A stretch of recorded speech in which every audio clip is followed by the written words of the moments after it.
ಈ ಧರ್ಮಸಭೆಯಲ್ಲಿ ಹೇಳಬಾರ್ದು. ಒಂದು ಮಾತನ್ನ ಬಹಳ ನೋಯಿಂದ ಹೇಳ್ತೀನಿ. ಎಂ ಪಾಟೀಲ್ ಬಗ್ಗೆ ಗೌರವ ಇದೆ. ನಾವು ಬಂದ ನಮ್ಮ ಎಲ್ಲ ಕಾರ್ಯಕರ್ತರು ನಮ್ಗೇನು ಕಾಂಗ್ರೆಸ್ ಪಕ್ಷದ ಇದೆಯೋ ಯಾವ ಪಾರ್ಟಿಯಾಗಿದೆಯೋ ಕೇಳಲ್ಲ. ಯಾರ ಕಾರ್ಯಕರ್ತರೇ ಕೇಳ್ತಾ ಇದ್ರು, ಒಂದು ಕೆಲಸ ಕೊಡ್ತಾ ಇಲ್ಲ, ಹಂಗಿಲ್ಲ ಕೇಳ್ತಾ ಇದ್ದಾರೆ. ಧರ್ಮಸಭೆಯಲ್ಲಿ ಹೇಳ್ಬಾರ್ದು.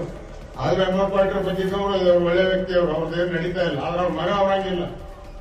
ಅವ್ರು ಏನ್ ಹೇಳಿದ್ರು ಅವ್ರ ಮಗ ಮಾಡ್ತಾ ಇಲ್ಲ. ಒಂದೇ ಪಾರ್ಟಿಯಲ್ಲಿ ನಮ್ಮ ವರಿಷ್ಠ ಗಮನ ತರ್ತೀವಿ. ಕಾರ್ಯಕರ್ತರು ಏನ್ ಬೇಜಾರು ಮಾಡಿ ನಮ್ಗೆ ಕೂಡ ಗಲಾಟೆ ಮಾಡಿದ್ದೀರಿ.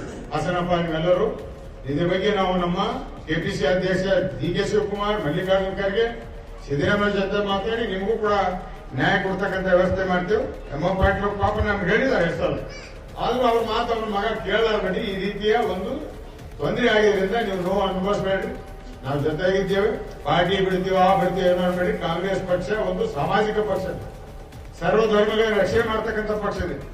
ಬಿಜೆಪಿ ಪಕ್ಷ ಬೆಂಕಿ ಹಚ್ಚತಕ್ಕಂಥ ಪಕ್ಷ ಇದೆ. ಆದ್ರೆ ನರೇಂದ್ರ ಮೋದಿ ಬಗ್ಗೆ ಗೌರವ ಇದೆ ನನಗೆ. ಭಾರತೀಯ ಜನತಾ ಪಾರ್ಟಿ ಬಗ್ಗೆ ಗೌರವ ಇಲ್ಲ.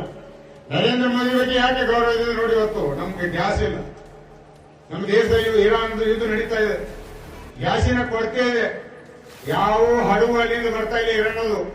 ಬರೀ ಒಂದೇ ಒಂದು ಹಡಗು ಬರ್ತದ, ಭಾರತದ ಧ್ವಜ ತಗೊಂಡು ಬರ್ತದ ಅಂದ್ರೆ ಅದು ನರೇಂದ್ರ ಮೋದಿ ಕೊಡುಗೆ ಅನ್ನುವಂತ ಮಾತಾಡೋದು.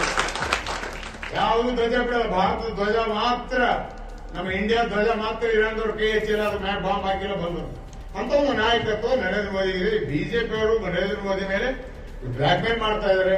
ನಾನಾ ರೀತಿಯ ಸಮಾಜದಲ್ಲಿ ಗೊಂದಲ ಮಾಡ್ತಾ ಇದ್ದಾರೆ. ನರೇಂದ್ರ ಮೋದಿ ಕೂಡ ಅನಿವಾರ್ಯ ಇದೆ. ಇಂಥ ಸಂದರ್ಭದಲ್ಲಿ ಈ ಯಾವ ರೀತಿ ಎಂ ಪಾಟೀಲ್ಗೆ ಅನಿವಾರ್ಯ ಇದೆ.